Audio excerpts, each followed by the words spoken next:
Hi, everybody.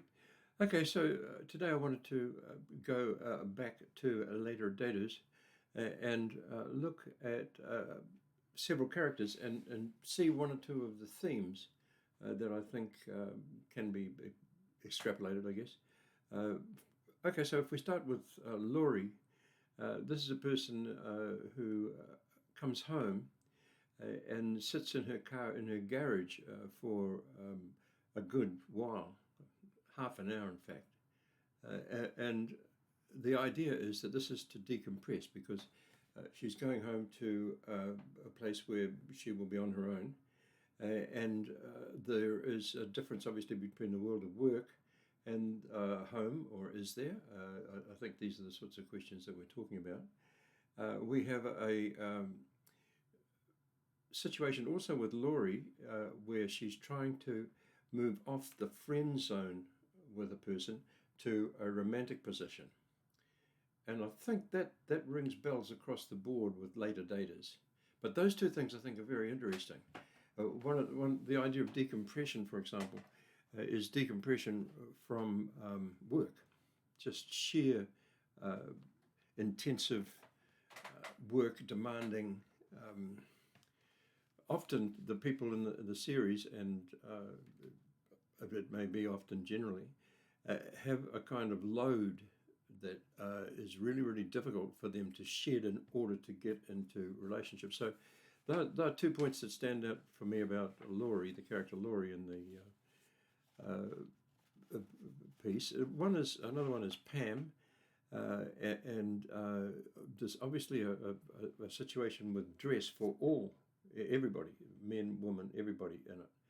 The dress for people over 60, for some reason, seems to be much more important, or it comes across to me as someone in that age bracket as much more important than for other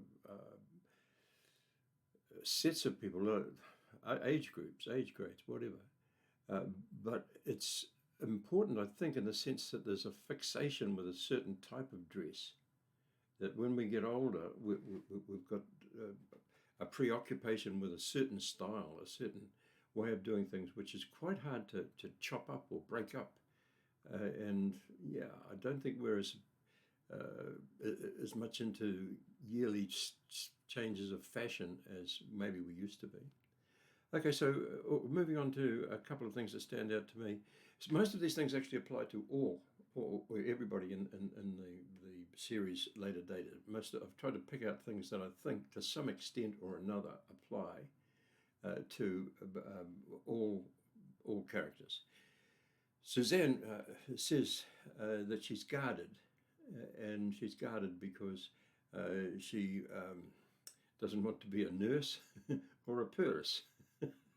And I think that's really good because it's actually so true that so many of, and it's gendered, I guess, for the nurse thing. And people will talk about this as the series goes, or do talk about this sort of thing as the series goes by, that an older female will be looking after an older male of the same years, perhaps. And then there's the question of who's got money and who hasn't. So nurse or purse, I think, is, that's fair. That applies across the board. Okay, so, and that business of being guarded is guarded because you either don't want to be a nurse or you don't want to be a purse. So there you go. Okay, so one of the things that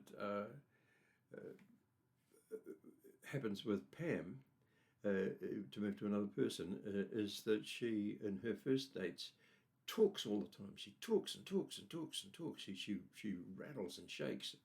And she's very good at it too. But her, her partner of the time says, "You are truly an experience," and I think that says its own thing. But the dating advisor actually says to Pam, "It's better to be interested than to be interesting." And that's one of these funny little maxims that goes right through the later dating series. But I think it's interesting. Better to be interested, so you sit and you listen to the other person, and Pam tries to take that on in her next encounter, rather than trying to impress the other person with how interesting you are. It's really good. Okay, so moving on to Anise. Now, Anise is very interesting because she's extremely well qualified.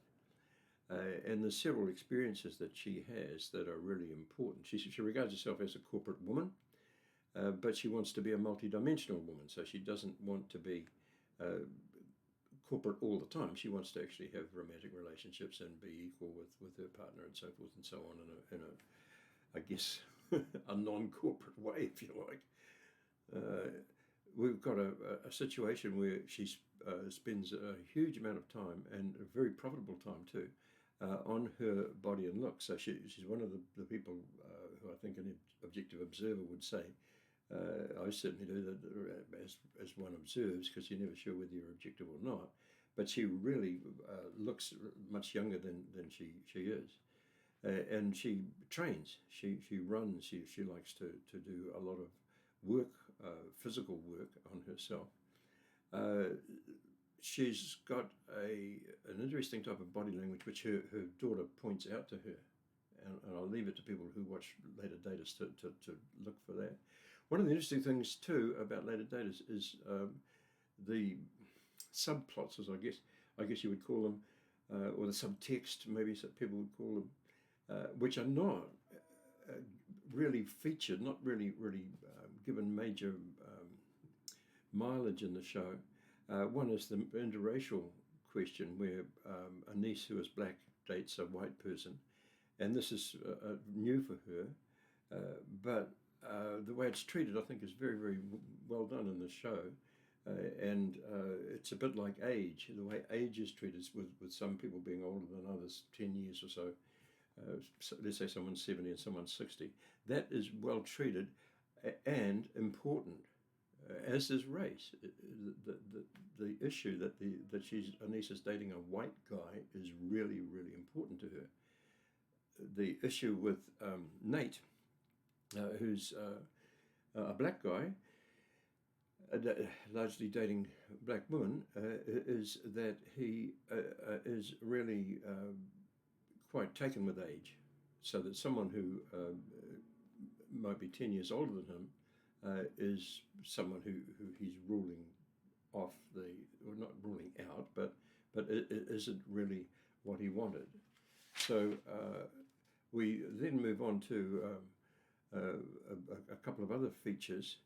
I was very interested in the character Pam, who I've already mentioned, because she's had quite an interesting career. It sounds like she was working for intelligence of some kind at some stage, and she's had relationships with famous musicians and so on. So we have a wistful, I've written here, a wistful reflection on her career, which to some extent goes right through the program when I thought about it.